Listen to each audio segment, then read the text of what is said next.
राजस्थान की पूर्व मुख्यमंत्री और बीजेपी की national vice president Vasundhara Raje काफी दिनों बाद ऐसा लगा जैसे एक्शन में आई हो और कुछ ऐसा बोला जो एकदम से कई लोगों पे को लगा कि किसी पे कटाक्ष हो रहा है। देखिए, बड़ा जोर का बोला, मतलब मैं बोलूंगा जोर का झटका धीरे से, पर दे दिया झटका। एक तरह से पूरा कटाक्ष करा। क्या कटाक्ष करा, क्यों करा और कहां करा, आइए आज इन्हीं चीजों पे हम बात करेंगे और जानेंगे कि वसुंधरा राजे का जो आज भाषण था वो किस पे केंद्रित था और कटाक्ष था वो किस पे करा गया।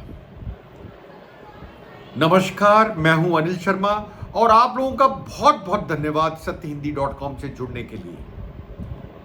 देखिए, आज वसुंधरा जी ने पद ग्रहण समारोह था मदन राठौड़ का, जिनको अभी अभी राजस्थान का प्रेसिडेंट बनाया गया है बीजेपी का। सीपी जोशी के बाद में मदन राठौड़ को बनाया गया है, वो आज उनका पद ग्रहण समारोह था।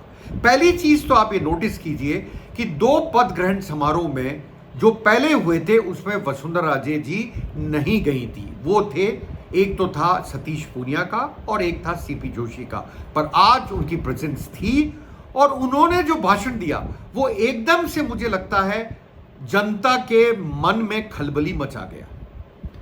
और जनता को एक तरफ करिए, बीजेपी के नेताओं के अंदर भी एक तरह से मैं बोलूंगा जिज्ञासा पैदा कर गया, ये क्या बोल गई मैडम और क्यों बोल गई और क्या कारण रहे इसके। देखिए, मैं पहले आपको थोड़ा सा उनका पढ़ के बताना चाहूंगा कि वसुंधरा जी आखिर बोली क्या। देखिए, वसुंधरा जी ने आज जब पद ग्रहण समारोह था मदन राठौड़ का, जो कि चंद दिन पहले ही बनाए गए हैं बीजेपी के प्रेसिडेंट राजस्थान के, उसमें अपनी स्पीच में क्या कहा।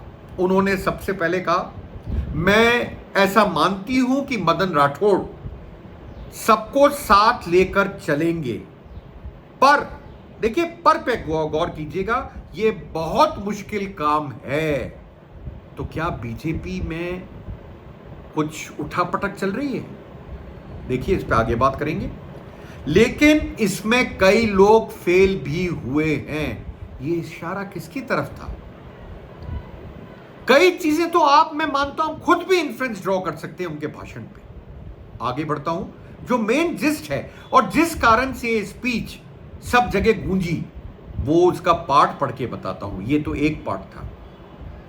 वसुंधरा जी ने आगे क्या कहा? उन्होंने कहा कि राजनीति का दूसरा नाम उतार चढ़ाव है। वो यहीं नहीं रुकी, हर व्यक्ति को इस दौर से गुजरना पड़ता है। जब व्यक्ति इस बारे में सोचता है तो तीन चीजें दिमाग में आती हैं। वो क्या है तीन चीजें? देखिए, ध्यान दीजिएगा, पद, कद और मद। यहां मद से उनका मतलब, मेरा जो इन्फ्लुएंस है वो है अहंकार से। आगे क्या बोली? पद और मद स्थायी नहीं होते। पद और मद, पद और मद मतलब आपका जो पोजीशन है और अहंकार है वो स्थायी नहीं होते हैं। यदि आप अच्छा काम करते हैं तो कद स्थायी बन जाता है। मतलब अगर आपने काम करा तो आपको जनता अपने सर माथे पे वैसे ही बैठा लेती है। उन्होंने आगे क्या कहा? पद का यदि मद अहंकार हो जाता है तो ये कम हो जाता है। मेरे लिए सबसे बड़ा पद जनता का प्यार, जनता का विश्वास है। ये ऐसा पद है जो आपसे कोई नहीं छीन सकता। देखिए, वसुंधरा जी ने सीधे सीधे कई चीजें अपनी सरल भाषा में बोल के और कई लोगों को निशाने पे ले लिया। खास तौर पे खास तौर पे सेंट्रल लीडरशिप को। देखिए, एक तरह से उन्होंने उनको भी सुनाया और साथ में मदन राठौड़ को भी समझाया, और जिसका मदन राठौड़ ने जवाब भी लिया। मैं इसको गुरु मंत्र मान के, आपके भाषण को गुरु मंत्र मान के आगे बढ़ने की कोशिश करूंगा।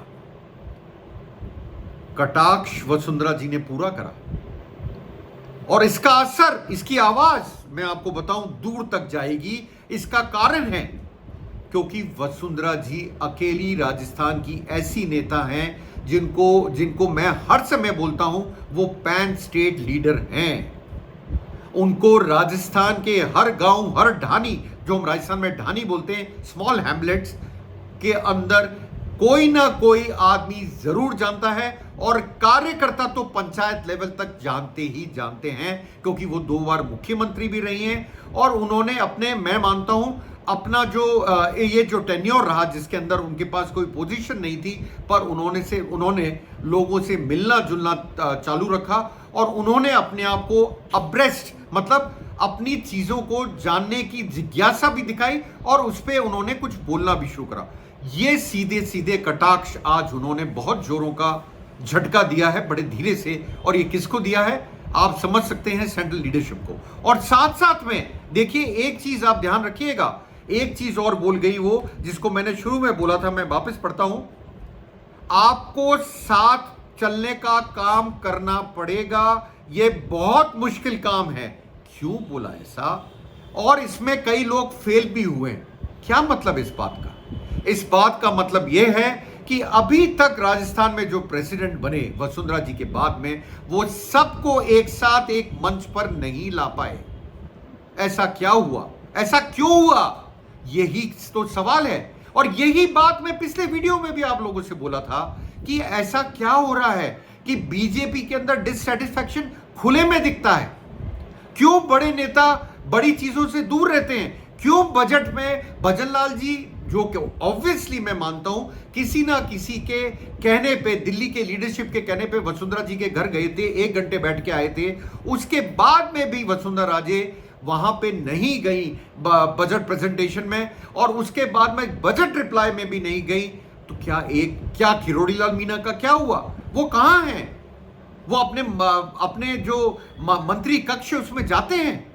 नहीं जाते हैं। क्या इन बड़े नेताओं का, इसके अलावा आप देखिए, आज भी एक अखबार में न्यूज छपी है कि सबसे ज्यादा जो कॉर्नर करा है असेंबली के अंदर अपनी ही सरकार को, वो बीजेपी के एमएलए थे। आप इससे ही अंदाजा लगा सकते हैं कि बीजेपी के अंदर कितनी टूट बनी हुई है। ये लोग समझ नहीं पा रहे थे। वसुंधरा राजे ने वहां भी इशारा कर दिया कि आज सब कुछ ठीक नहीं है प्रदेश बीजेपी में। और दूसरा इशारा उन्होंने कर दिया, अहंकार में कुछ नहीं होगा, काम करने से कद बढ़ेगा, और लोग उसको याद करेंगे, ऐसे याद नहीं करेंगे। ये आप समझ सकते हैं इशारा किसकी तरफ है? कौन है जो अहंकार में है? कौन है जिसके लिए ऐसा कहा गया है? देखिए, इन्फ्रेंस आप भी ड्रॉ कर सकते हैं। थोड़ा सरल करने की कोशिश करूंगा। क्या उनका इशारा 2 आदमियों की तरफ था जो दिल्ली बैठते हैं? देखिए, लगता कुछ ऐसा ही लगता है, पर ये आप भी इन्फ्रेंस ड्रॉ कर सकते हैं। मैं इसको और खुल के बताऊं, उससे बेहतर यह है कि आप इस पे खुद समझ सकते हैं। मैंने तो बता दिया जो मुझे लगा। ये अहंकार की बात, पद और मद की बात कहां से उठी और क्यों उठी? कितने दिन हो गए वसुंधरा जी को आपने साइडलाइन कर रखा है, जो राजस्थान की टॉप मोस्ट लीडर हैं बीजेपी की, और जैसे ही चुनाव आते हैं वो पोस्टर पे वापस कैसे आ जाती हैं? क्या कारण है? इसका कारण है कि बीजेपी के अंदर वसुंधरा जी को आप इग्नोर नहीं कर सकते। ये मैं कई बार बोल चुका हूं, बड़ा रिपीटेटिव साउंड करूंगा, मैं वापस इस बारे में बात नहीं करना चाहता, पर पोस्टर पे वसुंधरा जी आई क्योंकि अभी 5 जगह उपचुनाव होने वाले हैं स्टेट असेंबली के। क्यों होने वाले हैं? क्योंकि वहां के 5 आदमी अब एमपी बन चुके हैं। उसमें से 3 सीट कांग्रेस के पास है, और 1 सीट आरएलपी, और 1 सीट बाप यानी कि भारतीय आदिवासी पार्टी के पास है। अगर देखें तो आज की तारीख में उनको इंडिया अलायंस बोला जाता है, पर जब विधानसभा चुनाव हुए थे इन्होंने मिलकर आपस में चुनाव नहीं लड़ा था। तो क्या इसके बाद में, मदन राठौड़ के बढ़ने के बाद में, वसुंधरा जी वापस कैनवेसिंग पे जाएंगी? यह देखना बड़ा इंटरेस्टिंग होगा।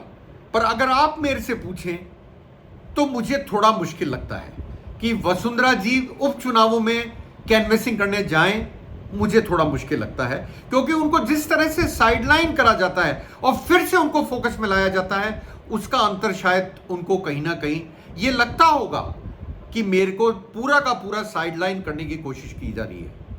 ये उनके लिए, उनको शायद अंदर ही अंदर कहीं ना कहीं ये चीजें दिल को कसोटती होंगी, दुख होता होगा, मैं मानता हूं। और एक नॉर्मल इंसान को इन बातों में दुख होगा भी और होना भी चाहिए कि ऐसा क्यों हुआ, मेरे साथ में ऐसा क्यों हुआ। मैं 2 बार की मुख्यमंत्री हूं और एक ऐसे आदमी को मुख्यमंत्री बना दिया गया जो पहली बार चुनाव लड़ा, पहली बार में मुख्यमंत्री बन गया, जिसको आधे तो बीजेपी के कार्यकर्ता ही नहीं जानते और आधे लोग नहीं जानते। और ज्यादातर एमएलए की जो शिकायत थी, आप देखिए विधानसभा में, वो किस बात पे थी? वो मुद्दा था बिजली, वो मुद्दा था पानी। और उनका कईयों का, आप अगर अकेले में बात करेंगे, वो अपना नाम आगे नहीं लाना चाहते, पर मेरे से जब बातचीत होती है तो इसको बात को बोलते हैं कि ब्यूरोक्रेटिक रन गवर्नमेंट बन के रह गई है, क्योंकि उनका एक्सपीरियंस नहीं है ब्यूरोक्रेसी को संभालने का। देखिए, भजनलाल जी का एक्सपीरियंस नहीं है। और आज की तारीख में ना तो मुझे बीजेपी, ऐसा लगता है कि बीजेपी में फैक्शनलिज्म बहुत है, मुझे ऐसा भी लगता है कि डिससेटिस्फैक्शन बहुत है। शायद इसीलिए आज मदन राठौड़ भी बोले कि आपको अगर कार्यकर्ताओं को संबोधित करते हुए बोले, आपको अगर सरकार से कोई शिकायत है तो मेरे पास आइए। अब मैं आपको एक चीज और बोलना चाहूंगा वसुंधरा जी के बारे में, अगर आपको ध्यान हो तो उस बारे में भी बात करना चाहूंगा। बड़ा इंपॉर्टेंट स्टेटमेंट था जो काफी लोग मिस कर गए। उन्होंने क्या कहा था, चंद महीने पहले की बात है, उस बात पे 2 भाषण हुए हैं पिछले, मैं मानता हूं 2-3 महीने के अंदर। ये भाषण था उदयपुर में और वहां पे वो क्या बोली और वो भी वायरल जैसा क्यों हुआ। देखिए उस टाइम क्या बोली थी। उन्होंने कहा था कि, एक सेकंड आपसे माफी चाहूंगा, मैं इसको पढ़ रहा हूं कि इस दौरान उन्होंने अपने विरोधियों पर, देखिए किस पे, अपने विरोधियों पर तंज कसते हुए कहा था और एक बड़ा मैसेज देने की कोशिश की थी। आज ऐसा दौर है, लोग उस उंगली को पहले काटने का प्रयास करते हैं जिसको पकड़कर चलना सीखा। देखिए, ये सेंटेंस अपने आप में एक बहुत बड़ा सेंटेंस है। और बीजेपी के जो राजस्थान के नेता हैं, जो अपने आप को बड़ा नेता मानते हैं, जिनको मैं मानता हूं वसुंधरा राजे ने नेता बनाया था, उनके ऊपर था। उसमें उन्होंने और भी कुछ कहते हुए कहा था, जिसे मैंने आपको बोला, इस बयान से भी बीजेपी में खलबली मच गई थी, जैसे कि आज के बयान से मची है। उनको ये बयान कब आया? ये बयान जब आया जो वसुंधरा राजे को साइडलाइन किए जाने की चर्चा के बीच आया था। और जितने भी राजनीतिकार थे, इस बयान के कई मायने निकालने के लिए लग पड़े थे। और ये देखिए, इन दोनों भाषणों को आप देखें, मुझे लगता है वसुंधरा राजे अपने फिर वो पुराने अंदाज में आ रही हैं। तो क्या राजस्थान में कुछ बड़ा होने वाला है? क्या हम कुछ बड़ा होते हुए देख रहे हैं? क्या वसुंधरा राजे का कद बढ़ रहा है राजस्थान में? देखिए, मैंने आपको पहले भी कहा, शायद कुछ दिन लगे, कुछ महीने लगे, क्योंकि अभी 5 जगह चुनाव है। मैंने कहा था कि यहां का राजस्थान का जो प्रेसिडेंट है बीजेपी का, उसमें चेंज होगा चुनावों से पूर्व या चुनावों के बाद। वो चुनावों से पूर्व हुआ। मैं आपको आज ये बोलना चाहता हूं, 5 जगह उपचुनाव है। पहले वो चुनाव होने दीजिए, उसका रिजल्ट आने दीजिए। अगर वो रिजल्ट बीजेपी की अपेक्षाकृत नहीं आया और उसके बाद में पंचायत और लोकल बॉडीज के चुनाव हैं, अगर वो भी उनके मुताबिक नहीं आया, तो क्या राजस्थान में कुछ बड़ा हो सकता है? मैं मानता हूं बीजेपी में कुछ बड़ा जरूर होगा, पर उससे पहले मैं आपको एक चीज बता दूं, बीजेपी के ऑर्गेनाइजेशन में आप बहुत जल्दी बड़े चेंजेस देख सकते हैं, बहुत जल्दी देख सकते हैं। मैं आपको ये बताना चाहूंगा ऑर्गेनाइजेशन में चेंजेस। और इसके साथ में बताना चाहूंगा, आज का कटाक्ष बड़ी खलबली मचाने वाला है। बीजेपी राजस्थान में ही नहीं, बीजेपी सेंट्रल लीडरशिप में भी। किसका बयान? वसुंधरा राजे का बयान। मैंने आपको बयान पढ़ के बताया, उसके मायने बताए। तो क्या वसुंधरा राजे फिर से जग गई हैं? उनका बोलने में मैं मानता हूं, जिस प्रकार के भाषण दे रही हैं अभी, उसमें मुझे लगता है उनमें एक कॉन्फिडेंस लेवल जागा है, बड़ा कॉन्फिडेंस जागा है। इसका कारण क्या है, क्यों जागा है? देखिए, ये आने वाला समय बताएगा। पर हां, एक बात माननी पड़ेगी कि वसुंधरा जी में अब एक कॉन्फिडेंस लेवल देखने को मिलता है पिछले 2 भाषण उठा के देखिए, आपको समझ में आएगा। पोस्टरों में उनकी वापसी देखिए, बहुत कुछ समझ में आएगा। देखते हैं आगे और बीजेपी में क्या होता है। पर मैं मानता हूं जो मेजर गवर्नमेंट चेंजेस हैं, हो सकता है कि अभी गवर्नमेंट के अंदर जो भजनलाल सरकार है उसके कुछ मंत्रियों को हटाया जाए और कुछ नयों को जोड़ा जाए, ये तो मैं मानता हूं। पर बड़ा चेंज मैं मानता हूं वो आपको अगले साल के मध्य के आसपास, अगर रिजल्ट्स पक्ष में नहीं आए या जैसा बीजेपी चाहती है वैसे नहीं आए, तो देखने को मिल सकता है। मैं ये नहीं कह रहा हूं मिलेगा नहीं मिलेगा, मिल सकता है। आप लोगों का बहुत बहुत धन्यवाद मेरे से जुड़ने के लिए। मिलता हूं बहुत जल्द अपने नए वीडियो के साथ। धन्यवाद, शुक्रिया।